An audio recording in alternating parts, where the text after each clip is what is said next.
Man, if the news ain't a funny old thing. This is a video response to guns coast to coast, and brought to my attention something I wasn't aware of, that the funding for the Canadian Freedom Convoy, the GoFundMe accounts were frozen, and according to a report by Guns Coast to Coast, the money was redistributed to Antifa and BLM. I could not confirm that, and I'm not sure that's really the case of what's going on. That's where the news is a funny thing. I got on I think it was Reuters, and what I found was they were using the terror finance clause or something of the GoFundMes and everything in order to stop payment to the Canadian recipients. Now, funny old word, the whole terrorist thing. We watch it on TV like pop culture. These cops are like beat cops, and they can't crack the case. So what they do is they call this domestic criminal a terrorist,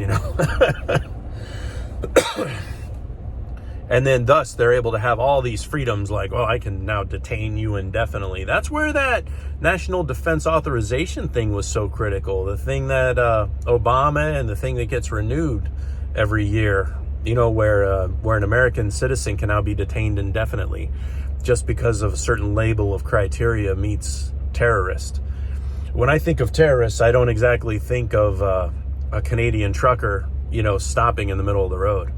Now, I will say, color your terrorist whatever color you want. If I were an agent of a foreign country, which in this case I am part of a foreign country, being I'm in America and they're in Canada, if I wanted to spread chaos and just sow dissent in a country, and I had a lot of money, that's probably how I'd do it. I'd contribute to those GoFundMes. I mean, you never know who's giving you the money. They ain't always your friend. All of a sudden you get $250,000 into your GoFundMe. Could be old Ahab, Ahmed, going for it. Everything's going rough for you.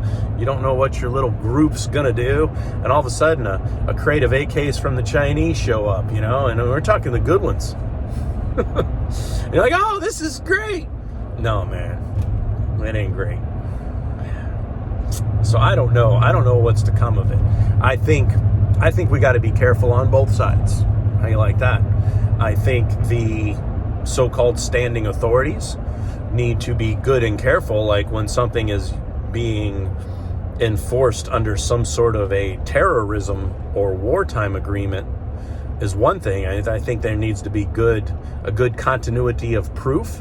And I think on the other end, this goes back to the report, I didn't see necessarily exactly, and my report's still shy, and if any of you guys have a link to a news source, let me know. But I didn't see where the truckers were actually labeled as terrorists. So we need to be careful on the other side too. Like, oh, he called me a terrorist, because it seems to be the chaos serving both sides, and that's my point in all this.